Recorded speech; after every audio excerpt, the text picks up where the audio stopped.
ನಿಮ್ಮ ಸತ್ಯ ಯುನಿಲೆಟ್ ಅಲ್ಲಿ ಫುಲ್ ಮೂನ್ ಸೇಲ್ ಜೂನ್ 29 ಒಂದು ದಿನ ಮಾತ್ರ. ಸತ್ಯ ಯುನಿಲೆಟ್.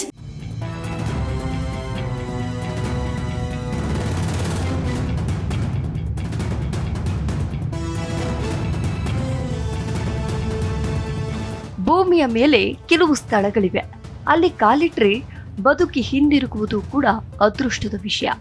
ಕೆಲವು ಕಡೆಗಳಲ್ಲಿ ಬಿಸಿಲು ನಿಮ್ಮ ಚರ್ಮವನ್ನೇ ಸುಡುವಷ್ಟು ಪ್ರಬಲವಾಗಿರ್ತದೆ. ಇನ್ನು ಕೆಲವು ಕಡೆಗಳಲ್ಲಿ ನೆಲದ ಕೆಳಗಿನಿಂದ ವಿಷಕಾರಿ ಅನಿಲ ಹೊರಬರುತ್ತಿರುತ್ತದೆ. ಮತ್ತೊಂದು ಕಡೆ 50 ವರ್ಷಗಳಿಂದ ಬೆಂಕಿ ಆರದೆ ಉರಿಯುತ್ತಲೇ ಇದೆ. ಇನ್ನೊಂದು ಸ್ಥಳದಲ್ಲಿ ಸಾವಿರಾರು ವಿಷಕಾರಿ ಹಾವುಗಳು ದ್ವೀಪವನ್ನೇ ಆಳುತ್ತಿವೆ. ಹಾಗಾದ್ರೆ ಇಂತಹ ಸ್ಥಳಗಳನ್ನ ಪ್ರಕೃತಿ ಯಾಕೆ ಸೃಷ್ಟಿಸ್ತೋ? ವಿಜ್ಞಾನಕ್ಕೂ ಇನ್ನೂ ಸಂಪೂರ್ಣ ಉತ್ತರ ಸಿಗದ ಈ ವಿಚಿತ್ರ ಜಗತ್ತಿನ ಬಗ್ಗೆ ಇಂದು ನಾವು ತಿಳಿದುಕೊಳ್ಳೋಣ. ಮೊದಲನೇದಾಗಿ ಡೆತ್ ವ್ಯಾಲಿ. ಅಮೆರಿಕದ ಕ್ಯಾಲಿಫೋರ್ನಿಯಾ ಮತ್ತು ನೆವಾಡಾ ರಾಜ್ಯಗಳ ನಡುವೆ ಇರುವಂತಹ ಡೆತ್ ವ್ಯಾಲಿ ಭೂಮಿಯ ಅತ್ಯಂತ ಬಿಸಿಯಾದ ಸ್ಥಳಗಳಲ್ಲಿ ಒಂದು. 1913ರಲ್ಲಿ ಇಲ್ಲಿ 56.7 ಡಿಗ್ರಿ ಸೆಲ್ಸಿಯಸ್ ಉಷ್ಣಾಂಶ ದಾಖಲಾಗಿತ್ತು. ಇಲ್ಲಿನ ಕಣಿವೆ ಸಮುದ್ರ ಮಟ್ಟಕ್ಕಿಂತ ಕೆಳಗಿರೋದ್ರಿಂದ ಬಿಸಿಗಾಳಿ ಹೊರಗೆ ಹೋಗುವುದಿಲ್ಲ. ಸುತ್ತಲಿನ ಎತ್ತರದ ಪರ್ವತಗಳು ಉಷ್ಣವನ್ನ ಒಳಗೆ ಬಂಧಿಸ್ತವೆ. ಬೇಸಿಗೆಯಲ್ಲಿ ಕಾರಿನ ಎಂಜಿನ್ ಕೂಡ ಹೆಚ್ಚು ಬಿಸಿಯಾಗಿ ನಿಲ್ಲುವ ಘಟನೆಗಳು ಸಾಮಾನ್ಯ. ಅದರಲ್ಲೂ ಇಲ್ಲಿ ಪ್ರತಿ ವರ್ಷ ಹಲವಾರು ಪ್ರವಾಸಿಗರು ನೀರಿನ ಕೊರತೆಯಿಂದ ಸಂಕಷ್ಟಕ್ಕೆ ಸಿಲುಕುತ್ತಾರೆ.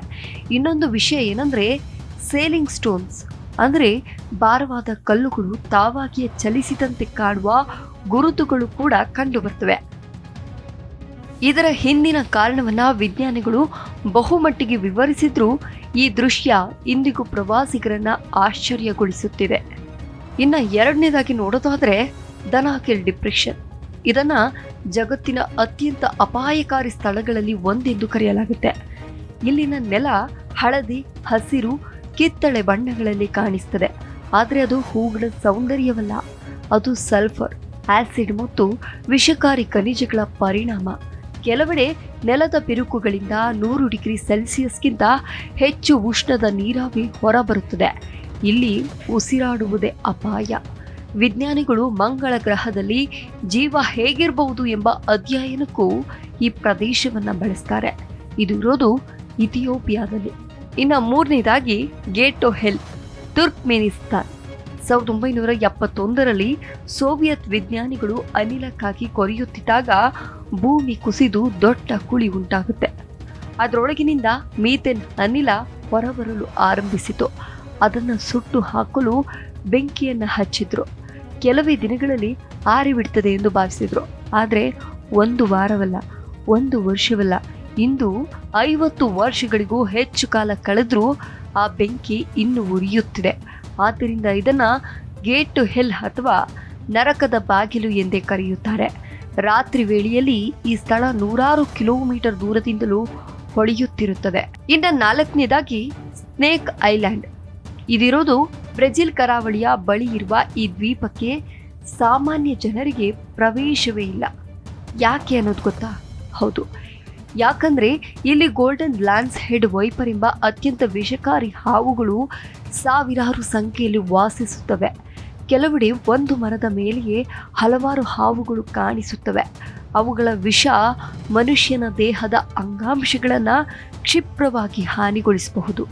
ಆದ್ದರಿಂದ ಬ್ರೆಜಿಲ್ ಸರ್ಕಾರ ಈ ದ್ವೀಪವನ್ನ ಸಂಪೂರ್ಣವಾಗಿ ನಿರ್ಬಂಧಿತ ಪ್ರದೇಶವನ್ನಾಗಿ ಘೋಷಿಸಿದೆ.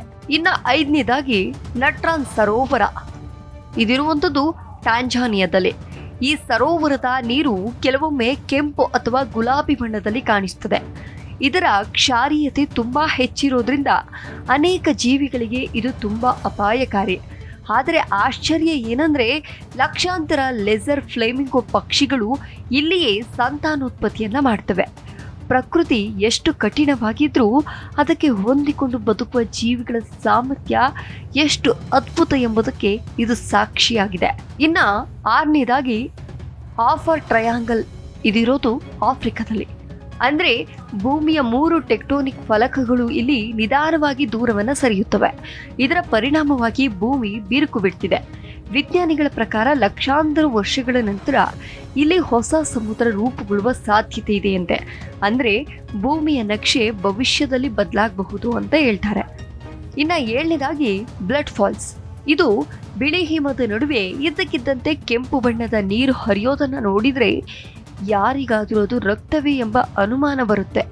ಆದ್ರೆ ಅದು ರಕ್ತ ಅಲ್ಲ. ಹಿಮದ ಕೆಳಗಿರುವ ಉಪ್ಪು ಮತ್ತು ಕಬ್ಬಿಣ ಸಮೃದ್ಧ ನೀರು ಗಾಳಿಯ ಸಂಪರ್ಕಕ್ಕೆ ಬಂದಾಗ ಆಕ್ಸಿಡೀಕರಣದಿಂದ ಕೆಂಪು ಬಣ್ಣ ಪಡೆಯುತ್ತದೆ.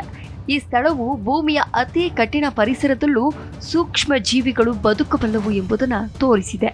ಇನ್ನು 8ನೇದಾಗಿ ಬ್ಯಾಟಾಗೈಕಾ ಕ್ರೇಟರ್. ಇದಿರುವಂಥದ್ದು ಸೈಬೀರಿಯಾದಲ್ಲಿ. ಇದನ್ನ ಭೂಮಿಯ ನರಕದ ಬಾಗಿಲು ಅಂತ ಕೂಡ ಕರೀತಾರೆ. ಹವಾಮಾನ ಬದಲಾವಣೆಯಿಂದ ಶಾಶ್ವತ ಹಿಮ ಕರಗುತ್ತಿದ್ದು ಈ ದೈತ್ಯ ಕುಳಿ ವರ್ಷದಿಂದ ವರ್ಷಕ್ಕೆ ದೊಡ್ಡದಾಗ್ತಿದೆ. ಇಲ್ಲಿಂದ ಸಾವಿರಾರು ವರ್ಷಗಳಷ್ಟು ಹಳೆಯ ಪ್ರಾಣಿಗಳ ಅವಶೇಷಗಳು ಪತ್ತೆಯಾಗ್ತಿವೆ. ಇದು ಭೂಮಿಯ ಹವಾಮಾನ ಇತಿಹಾಸವನ್ನ ಅರ್ಥ ಮಾಡಿಕೊಳ್ಳಲು ವಿಜ್ಞಾನಿಗಳಿಗೆ ನೆರವಾಗ್ತಿದೆ. ಇನ್ನ 9ನೇದಾಗಿ ಬರ್ಮುಡಾ ಟ್ರಯಾಂಗಲ್. ಇದಿರುವಂಥದ್ದು ಅಟ್ಲಾಂಟಿಕ್ ಮಹಾಸಾಗರದ ಈ ಪ್ರದೇಶ ಹಲವು ದಶಕಗಳಿಂದ ಜನರ ಕುತೂಹಲದ ಕೇಂದ್ರವಾಗಿದೆ. ಹಲವು ವಿಮಾನಗಳು ಮತ್ತು ಹಡಗುಗಳು ಇಲ್ಲಿ ನಾಪತ್ತೆಯಾಗಿವೆ ಎಂಬ ಕಥೆಗಳು ಕೂಡ ಪ್ರಸಿದ್ಧಿ ಪಡೆದಿವೆ. ಕೆಲವರು ಇದನ್ನ ಅತೀಂದ್ರಿಯ ಶಕ್ತಿಗಳಿಗೆ ಸಂಬಂಧಿಸಿದ್ರೆ, ವಿಜ್ಞಾನಿಗಳು ಕೆಟ್ಟ ಹವಾಮಾನ, ಪ್ರಬಲ ಸಮುದ್ರ ಪ್ರವಾಹ, ಮಾನವೀಯ ದೋಷ ಮತ್ತು ನ್ಯಾವಿಗೇಷನ್ ಸಮಸ್ಯೆಗಳೇ ಪ್ರಮುಖ ಕಾರಣಗಳಾಗಿರಬಹುದು ಎಂದು ಹೇಳ್ತಾರೆ. ರಹಸ್ಯಗಳಿಗಿಂತ ಸತ್ಯವೇ ಹೆಚ್ಚು ರೋಚಕ ಎನ್ನುವುದನ್ನ ಈ ಪ್ರದೇಶ ನೆನಪಿಸುತ್ತದೆ. ಇನ್ನ ಕೊನೆಯದಾಗಿ ಡೆವಿಲ್ಸ್ ಗೇಟರ್. ಇದಿರುವಂಥದ್ದು ಅಮೆರಿಕದಲ್ಲಿ. ಈ ಜಲಪಾತದ ಒಂದು ಭಾಗ ಸಾಮಾನ್ಯವಾಗಿ ಕೆಳಗೆ ಹರಿಯುತ್ತಿರುತ್ತದೆ. ಆದರೆ ಇನ್ನೊಂದು ಭಾಗ ಒಂದು ದೊಡ್ಡ ರಂಧ್ರದೊಳಗೆ ಬಿದ್ದು ಕಾಣೆಯಾಗ್ತದೆ. ವರ್ಷಗಳ ಕಾಲ ಅದು ಎಲ್ಲಿಗೆ ಹೋಗ್ತದೆ ಎಂಬ ಪ್ರಶ್ನೆ ವಿಜ್ಞಾನಿಗಳನ್ನ ಕಾಡಿತು. ನಂತರ ಅದು ಭೂಗರ್ಭದ ಮಾರ್ಗದ ಮೂಲಕ ಮತ್ತೆ ನದಿಗೆ ಸೇರುತ್ತದೆ ಎಂದು ತಿಳಿದು ಬಂದರೂ ಈ ಪ್ರದೇಶದ ಭೂವೈಜ್ಞಾನಿಕ ರಚನೆ ಇನ್ನೂ ಅಧ್ಯಯನದ ವಿಷಯವಾಗಿದೆ. ಈ 10 ಸ್ಥಳಗಳು ನಮಗೆ ಒಂದು ಸತ್ಯವನ್ನ ಹೇಳ್ತವೆ. ಮನುಷ್ಯ ಎಷ್ಟೇ ಅಭಿವೃದ್ಧಿಯಾಗಿದ್ರೂ ಪ್ರಕೃತಿಯ ಮುಂದೆ ಇನ್ನು ವಿದ್ಯಾರ್ಥಿಯೇ. ಭೂಮಿಯ ಪ್ರತಿಯೊಂದು ಕಲ್ಲು, ಪ್ರತಿಯೊಂದು ಕಣಿವೆ, ಪ್ರತಿಯೊಂದು ಸರೋವರ ಮತ್ತು ಪ್ರತಿಯೊಂದು ಪರ್ವತವು ತನ್ನದೇ ಆದ ಕಥೆಯನ್ನ ಹೇಳುತ್ತಿದೆ. ಕೆಲವು ಕಥೆಗಳಿಗೆ ವಿಜ್ಞಾನ ಕೂಡ ಉತ್ತರವನ್ನ ಕಂಡುಕೊಂಡಿದೆ. ಇನ್ನೂ ಕೆಲವು ಪ್ರಶ್ನೆಗಳು ಉತ್ತರಕ್ಕಾಗಿ ಕಾಯ್ತಾ ಇವೆ. ಬಹುಶಃ ಮುಂದಿನ ದೊಡ್ಡ ವೈಜ್ಞಾನಿಕ ಆವಿಷ್ಕಾರ ಈ ರಹಸ್ಯಗಳಲ್ಲಿ ಅಡಗಿರಬಹುದು.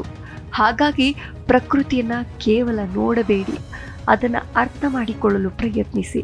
ಯಾಕಂದ್ರೆ ಭೂಮಿಯಲ್ಲಿರುವ ಅತಿ ದೊಡ್ಡ ರಹಸ್ಯ ಇನ್ನೂ ನಮ್ಮ ಕಣ್ಣೆದುರು ಇರಬಹುದು, ಆದರೆ ನಾವು ಅದನ್ನು ಗುರುತಿಸದೇ ಇರಬಹುದು.